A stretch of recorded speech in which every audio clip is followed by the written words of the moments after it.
శ్రీ దుర్గాయే నమః. 10వ అధ్యాయము. ఉత్తర చరితము. శుంభవధ.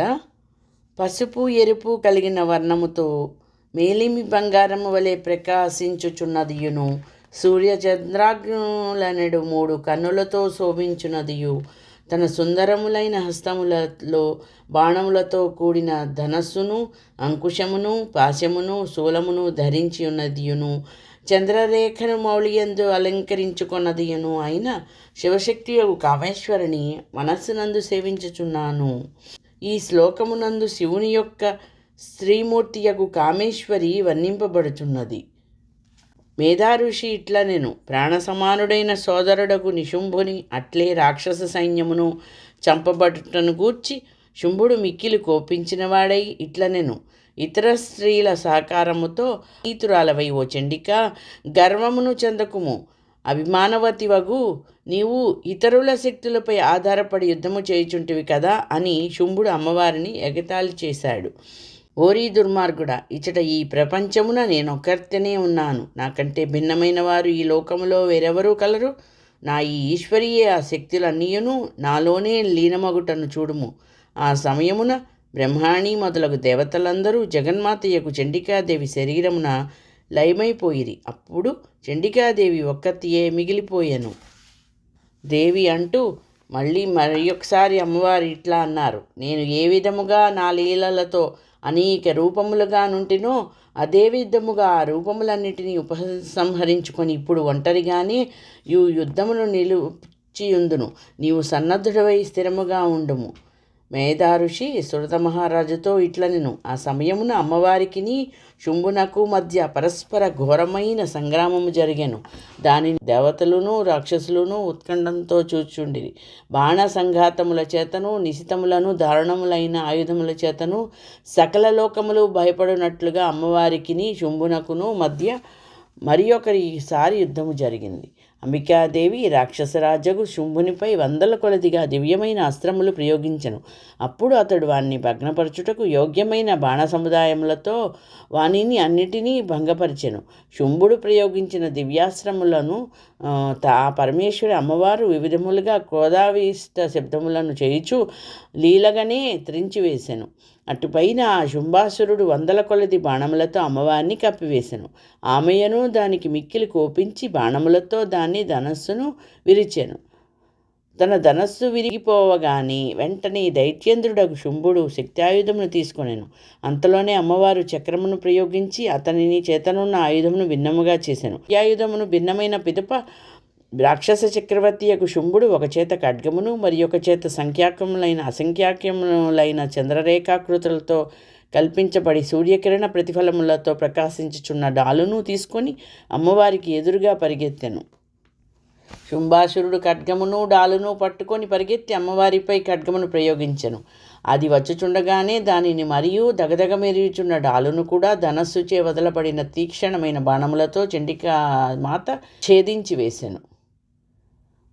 చిచ్చేదాపత తస్తస్య ముద్గరం నిశితైః శరైః తదాపి సోభ్యధావత్తాం ముష్టిముద్యమ్య వేగవాన్. అంతలోనే రాక్షసుడకు శుంభుని గుర్రములు మరియు సారథి చంపబడెను. అతని ధనస్సు ఇంతకు ముందే విరిచివేయబడినది. అప్పుడు ఆ దైత్యుడు అంబికామాతను చంపుటకు ప్రయత్నించు దిశగా ఒక భయంకరమైన ముద్గరుడనేడు ఇనుప గుదియను తీసుకొనెను. ముద్గరము అనేది ఒక ఆయుధము. శుంభుడు ప్రయోగించిన ముద్గరమును లోహపు గుదియను తీక్షణమైన బాణముల చేత అమ్మవారు ఖండించి వేసెను. అట్లయినను అతడు తను బిగించిన పిడికిలి లేవనెత్తి ఆమె వైపు మిక్కిలి వేగముగా పరిగెత్తసాగాను. శుంభుడు పిడికిలి బిగబట్టి అమ్మవారి వక్షస్థలమును కొట్టెను. ఆమె కూడా తన అరచేతి దెబ్బతో వాణి వక్షస్థలమున మోదెను. అమ్మవారి అరచేతి దెబ్బతో రాక్షసరాజగు శుంభుడు నేలపై పడిపోయాను. అయినను ఎంత వేగముగా పడిపోయినను అంత వేగముగా మరల లేచెను. శుంభుడు ఆమె కర ప్రహారమును కింద పడియు సత్వరమే లేచి ఆ లేచుటతోడనే అమ్మవారిని తీసుకుని ఆకాశంలోకి ఎగిరాను. అచ్చట ఆమెను వదిలిపెట్టాను. అయినను అచ్చటనే ఆ నిరాకాశమునందే చండికామాత నిరాలంబముగా నిలబడి వానితో యుద్ధము చేసేను. అప్పుడు రాక్షస ప్రభువుకు శుంభుడును చండికయ్యను ఆకాశమునందు పరస్పరముగా బాహుయుద్ధమును ప్రారంభించిరి. అది మొదట ఆకాశచారులకు సిద్ధులకును మునులకును ఆశ్చర్యము కలిగించున్నదిగా నుండెను. అప్పుడు అంబిక దీర్ఘకాలముగా వానితో ఆకాశముననే బాహుయుద్ధము సాగించెను. అనంతరము వానిని పైకి లేవనెత్తి చుట్టూను గిరగిరా తిప్పి నేలపైకి విసిరి కొట్టెను. శుంభుడు కిందకు విసిరివేయబడిన వాడై నేలపై పడెను. వెంటనే లేచి తన బిగించిన పిడికిలిని లేవనెత్తి చండికను చంపవలెననే ఉద్దేశముతో దుష్టహృదయము కలవాడై ఆమెకు ఎదురుగా పరిగెత్తెను. రాక్షసలోకమునకు రాజగు శుంభుడు పిడికిలినెత్తి తన వైపునకు వచ్చుచుండగా చూచి వెంటనే అమ్మవారు వాని వక్షస్థలమున శూలముతో చీల్చి నేలపై పడగొట్టెను. అమ్మవారి శూలాగ్ర భాగముతో విశేషమైన గాయమును పొందిన శుంభుని ప్రాణములు గాలిలో కలిసిపోయాను. అనంతరము సముద్రములతోనూ ద్వీపములతోనూ పర్వతములతోనూ కూడిన భూతలమును అంతటినీ కంపింపచేయుచు విగత ప్రాణుడైన అతని శరీరము కింద పడిపోయాను. దుష్టాత్ముడైన శుంభుడు చంపబడిన మీదట ప్రపంచమంతయు మిగులు ఆనందభరితమాయెను. జగత్తంతయును ఊపిరి పీల్చుకొని హాయిని అనుభవించెను. ఆకాశము నిర్మలమయ్యను. శుంభాసురుడు మరణించినప్పుడు పూర్వము ఆకాశము నుండి అగ్నిశకలములు వర్షించు ఆ అశుభమైన మేఘములు శాంతిని పొందెను. శుంభుడు పడగొట్టబడుటతో నదులు కూడా యథాపూర్వకంగా ప్రవహించసాగాను. శుంభుడు చనిపోయిన తదుపరి దేవగణములకు చెందిన వారందరి మనసులు సంతోషంతో నిండి పొంగిపోయినవి. గంధర్వులు మనోహరములైన లలితరాగములు పాడిరి. గంధర్వ జాతులలో ఇతరులు వీణావేణు మృదంగాది వాయిద్యములు వాయించిరి. అప్సర శ్రీగణములు నాట్యమాడిరి. గాలులు స్వచ్ఛములై శుభప్రదములై వీచినవి. ఇక సూర్యభగవానుడు సుందరమైన కాంతి కలవాడై ప్రకాశించెను. అప్పుడు అగ్నిశాలల యందలి వైదిక అగ్నులు నిర్మలముగా ప్రశాంతముగా వెలిగెను. ఆయా దిక్కుల నుండి వచ్చుచున్న ధ్వనులు శాంతించెను.